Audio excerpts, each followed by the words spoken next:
Nagsulputan ang mga pamahiin nang maglabasan ang mga tinatawag na mariposa. Pero tanong din ng ilan, bakit kaya marami sa mga ito ay nakita sa Metro Manila? Para bigyan ng mukha ang balita, Mobile Journal JF Rivera.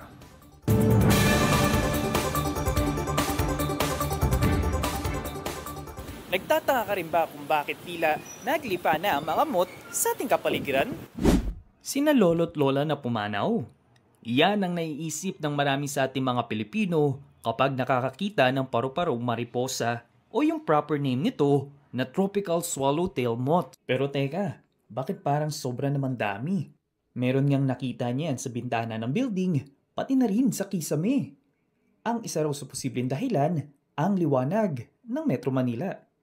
Kadalasan po talaga yung moth, they are generally positively phototactic. So, or nag-exhibit sila ng positive phototaxis. In this case, yung phototaxis from the word photo, meaning light, it refers to the movement of an organism in response to light. Nagets nyo ba? Pero sa totoo lang, ang sabi ng eksperto mula sa Nama Urban Farm, kulang pa rin talaga ang pag-aaral sa mga ito.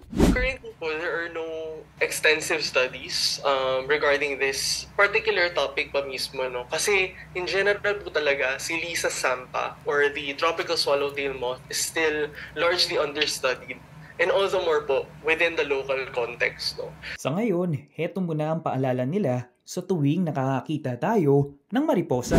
Sana po hindi po matakot yung mga tao na maging mas curious sa kanila, as long as hindi nila sasaktan, and maging mas curious kung ano ba yung mga explanations behind these phenomena that we see every day. Mobile Journal JF Rivera po, hatid ang mukha ng balita.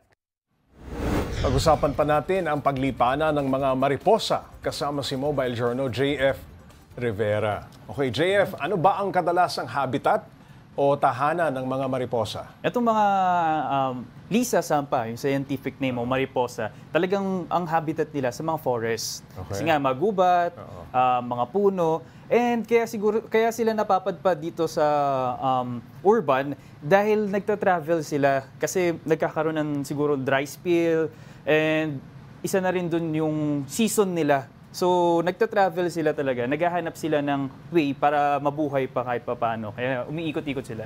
Hindi kaya nasisira itong mga habitat nila, JF? Hindi naman, Pops J. Kasi, yun nga, may season naman tayo na tag-init, na tag-ulan. So, napoproduce pa rin ng mga habitat na to, yung mga pangangailangan ng mga moth. JF, sabi mo rin, positively phototactic ang mga mariposa o mahilig silang lumapit sa ilaw. Pero may pag-aaral din na madalas sila paggabi.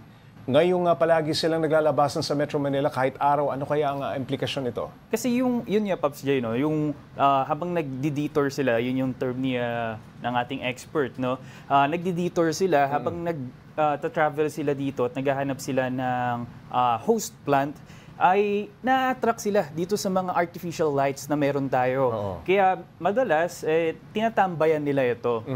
Kahit mga building, ano? Kahit sa building. Kaya kung mapapansin natin, napakarami niyan sa mga buildings, Pops J, sa mga establishments, di ba? So kasi nga, yung artificial lights na na-attract sila doon. Pwede rin bang sabihin, JF, na senyales ng pagbabago ng klima ang paglalabasan itong mga to? Yes, Pops J, isa din daw sa mga gusto nila itong pagbabago ng klima kung saan tag-ulan na. And yun nga, itong si Lisa Sampa or itong mariposa, season talaga nilang ngayon. Kasi ang season nila is May hanggang July. Okay, maraming salamat, Mobile Journal JF Rivera.